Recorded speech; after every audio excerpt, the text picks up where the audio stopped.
Rising বেলার বিশ্ব ফুটবলের নতুন হীরা যারা খুঁজে বের করে তাদের সাম্প্রতিক তালিকায় চোখ আটকে গেল পুরো এশিয়ার ওসেনিয়া অঞ্চলের সেরা 20 জন ট্যালেন্টের লিস্ট বের হয়েছে। আর সেখানে দক্ষিণ এশিয়ার নাম উজ্জ্বল করে জায়গা করে নিচ্ছেন দুই তরুণ তুর্কি। তবে আমাদের আগ্রহের কেন্দ্রবিন্দু একজনই, বাংলাদেশের রোনান সুলিভান। হ্যাঁ ভাই, স্বপ্ন নয়, সত্যি। যখন আমরা বিশ্বমানের একজন তারকার হাহাকার করছি, ঠিক তখনই রোনারের এই উত্থান যেন তপ্ত মরুভূমিতে এক পশলা বৃষ্টি। কিন্তু প্রশ্ন হলো, এই যে 20 জনের সেরা ট্যালেন্টের নাম আসলো, এটাই কি সব, নাকি এটা কেবল রোনারের রাজত্বের শুরু? রোনান সুলিভানকে নিয়ে কেন এত মাতামাতি? রাইজিং বেলার এমনি এমনি তাকে সেরা বিষে রাখেনি, তার ড্রিবলিং, বল কন্ট্রোল আর মাঠে সিদ্ধান্ত নেওয়ার ক্ষমতা সব মিলে সলিড একটা প্যাকেজ। দক্ষিণ এশিয়া থেকে যেখানে মাত্র 2 জন জায়গা পেয়েছে, সেখানে বাংলাদেশের একজনের নাম থাকা মানে বোঝেন, ফুটবল বিশ্বে আমাদের পতাকাটা এখন একটু বেশি পতপত করে উঠছে।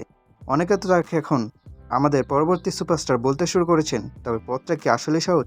এশিয়ার সেরা তরুণ প্রতিভা হওয়া কি এক জিনিস, আর সনের মতো এশিয়ার সেরা খেলোয়াড়দের কাতারে নিজের চেয়ার পাতা সম্পূর্ণ আলাদা ব্যাপার।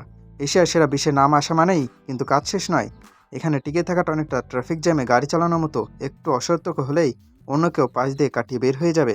রোনানকে টক্কর দিতে হবে জাপান, দক্ষিণ কোরিয়া আর অস্ট্রেলিয়ার সেই সব একাডেমির ছেলেদের সাথে, যারা কিনা ছোটবেলা থেকেই ঘাসের বদলে ফুটবলের ওপর ঘুমায়।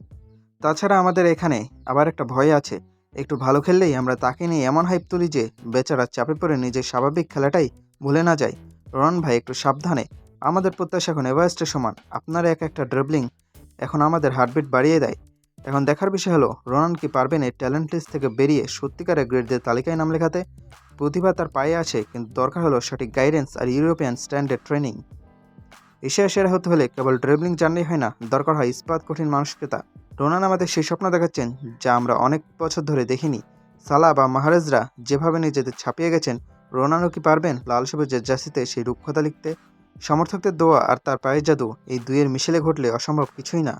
ভাইরে, আমরা তো অলরেডি জার্সি বানানোর অর্ডার দিয়ে বসে আছি। রোনান সুলিভান মানে এখন গ্যালারিতে গর্জন। তবে একটা কথা মনে রাখবেন, রাতারাতি কেউ সুপারস্টার হয় না। ধৈর্য ধরতে হবে আমাদেরও। রাইজিং বেলার এই স্বীকৃতি কেবল একটা সার্টিফিকেট, আসল পরীক্ষাতে হবে মাঠে 9 মিটারের ডিবক্সের ভেতরে।